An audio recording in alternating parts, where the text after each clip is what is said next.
योगी कथामृत पहला अध्याय। मेरे माता पिता एवं मेरा बचपन। परम सत्य की खोज और उसके साथ जुड़ा गुरु शिष्य संबंध प्राचीन काल से ही भारतीय संस्कृति की विशेषता रही है।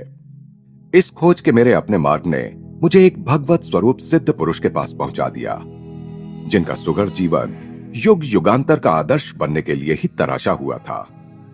वे उन महान विभूतियों में से एक थे जो भारत का सच्चा वैभव रहे हैं। ऐसे सिद्ध पुरुषों ने ही हर पीढ़ी में अवतरित होकर अपने देश को प्राचीन मिस्र यानी इजिप्ट एवं बेबीलोन के समान दुर्गति को प्राप्त होने से बचाया है।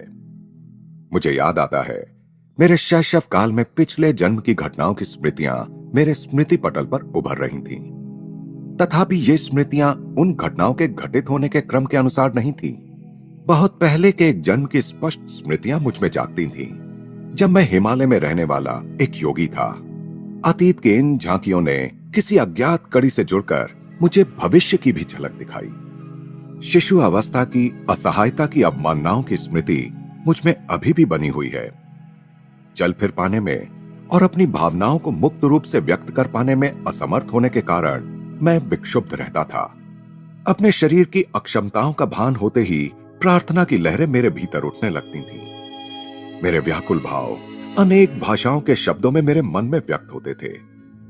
विविध भाषाओं के आंतरिक संभ्रम के बीच मैं धीरे धीरे अपने लोगों के बंगाली शब्द सुनने का अभ्यस्त होता गया। यह थी शिशु मस्तिष्क की मन बहलाने की सीमा, जिसे बड़े लोग केवल खिलौनों और अंगूठा चूसने तक ही सीमित मानते हैं। इस मानसिक विक्षुब्धता और मेरा साथ न देने वाले शरीर के कारण कई बार मैं झल्लाकर आकुलता से रो पड़ता था। मेरी आकुलता पर परिवार में सबको होने वाला विस्मय मुझे याद है।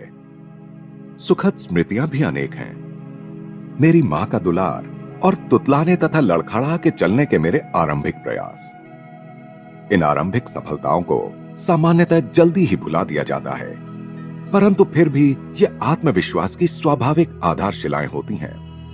मेरी इन सुदूरगामी स्मृतियों का होना कोई अपूर्व बात नहीं है। अनेक योगियों के विषय में ज्ञात है कि उन्होंने जन्म मृत्यु के नाटकीय अवस्था परिवर्तन में भी अपने आत्मबोध को बनाए रखा। यदि मनुष्य केवल शरीर होता तो निसंशय उसकी मृत्यु के साथ ही उसका अस्तित्व समाप्त हो जाता। किंतु यदि युग युगांतर से सिद्ध महात्माओं ने सत्य प्रतिपादित किया है, तो मानव मूलतः अशरीरी सर्वव्यापी आत्मा है। शैशवावस्था की सुस्पष्ट स्मृतियों का होना विलक्षण तो है, किंतु ऐसी घटनाएं अति दुर्लभ भी नहीं। अनेक देशों में यात्रा करते हुए मैंने अनेक सत्यनिष्ठ स्त्री पुरुषों के मुख से उनकी शैशवावस्था की स्मृतियां सुनी हैं। मेरा जन्म पूर्वोत्तर भारत में हिमालय पर्वत श्रेणी के निकट स्थित गोरखपुर में 5 जनवरी 1893 ईस्वी को हुआ था। वहीं मेरे जीवन के पहले 8 वर्ष व्यतीत हुए थे। हम 8 बच्चे थे, 4 भाई और 4 बहनें। मैं मुकुंदलाल घोष, भाइयों में दूसरा और माता पिता की चौथी संतान था। मेरे माता पिता बंगाली क्षत्रिय थे। दोनों ही संत प्रकृति के थे। उनके शांत एवं शालीन दाम्पत्य प्रेम में कभी कोई अनर्थक व्यवहार व्यक्त नहीं हुआ। माता पिता के बीच आपसी सामंजस्य चारों ओर चलने वाले 8 नन्हे जीवों के कोलाहल का शांत केंद्र था। मेरे पिता श्री भगवती चरण घोष स्वभाव से दयालु, गंभीर और कभी कभी कठोर थे। उनसे अत्यंत प्यार करते हुए भी हम बच्चे उनसे आदर युक्त दूरी बनाए रखते थे। वे असाधारण गणितज्ञ और तर्कशास्त्र वेत्ता थे और मुख्यतः अपनी बुद्धि से ही काम लेते थे। किंतु मां तो स्नेह की देवी थी और हमें केवल प्रेम के द्वारा ही सिखाती थी। मां के देहांत के पश्चात पिताजी अपनी आंतरिक कोमलता अधिक स्पष्ट रूप से व्यक्त करने लगे। तब मैंने देखा कि उनकी आंखों में प्रायः मेरी मां की आंखों की झलक दिखाई पड़ती थी।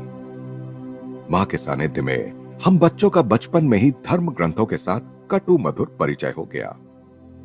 अनुशासन की आवश्यकता पड़ने पर मां रामायण और महाभारत से प्रसंगोचित कहानियां हमें सुनाती थीं। ऐसे अवसरों पर डांट और शिक्षा दोनों ही साथ साथ चलते थे। पिताजी के प्रति आदर के प्रतीक स्वरूप कार्यालय से उनके घर आने पर उनका स्वागत करने के लिए शाम में माँ हम बच्चों को कपड़े आदि पहनाकर ध्यानपूर्वक तैयार करती थी।